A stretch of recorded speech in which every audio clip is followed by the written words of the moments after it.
ladies and gentlemen. Moving on to another development where there are, it's a CNN News 18 exclusive, where there is the increase in targeted killings in Canada. So after Ripudaman Malik, there is targeted killings that is now on the rise by gangsters who mainly deal in drugs and arms, besides their association with Khalistani groups and outfits.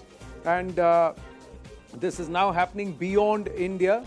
Yeah, in another shootout in the Whistler area of Canada within days of Ripudaman Malik's killing.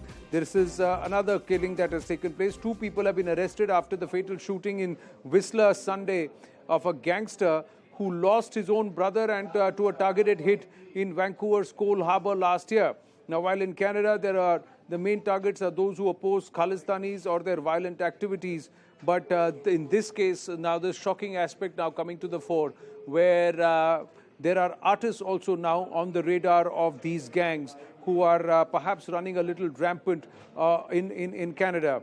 Now, this days after the targeted killing of Ripudaman Malik, this is another one which has now come to the fore with 2 people being arrested.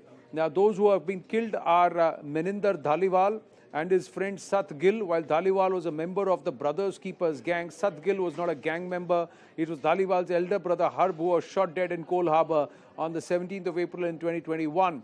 Now, the Brothers Keepers, this gang has been locked in a violent conflict with the United Nations gang, Red Scorpions gang and Hell's Angel gang over the last several years. So these are all gangs, not just gangs of Punjab. These gangs of Punjab have now extended themselves to become gangs of Canada too. Murder of members and associates of one group are often followed within days and weeks by a retaliatory hit. So these gang wars are now also playing out in Canada.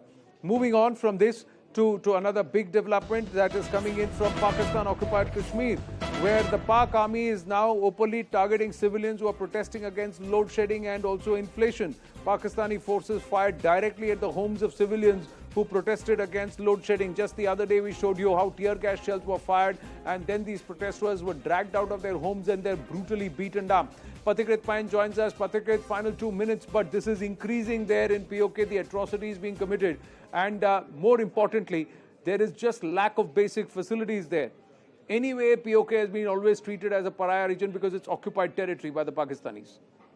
Anand, 3 quick points. Number 1, when you actually kill people in POK by the army of Pakistan, it doesn't create much ripple effect within the whole, core of Pakistan. Number 1. Number 2, the whole region of POK and Gilgit-Baltistan is the place where there has been an enormous amount of investments by the Chinese.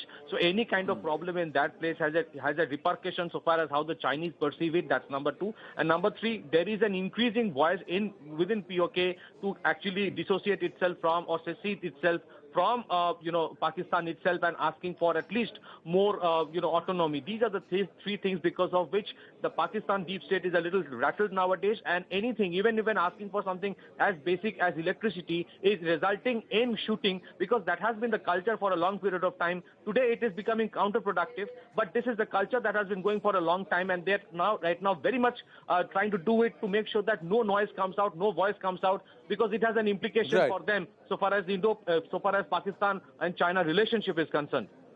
Right. Pathikrit Pain, thank you for your inputs. That's all we have time for in this edition of The Nation at 5. We're over time, ladies and gentlemen. Stay with us. Viewpoint follows.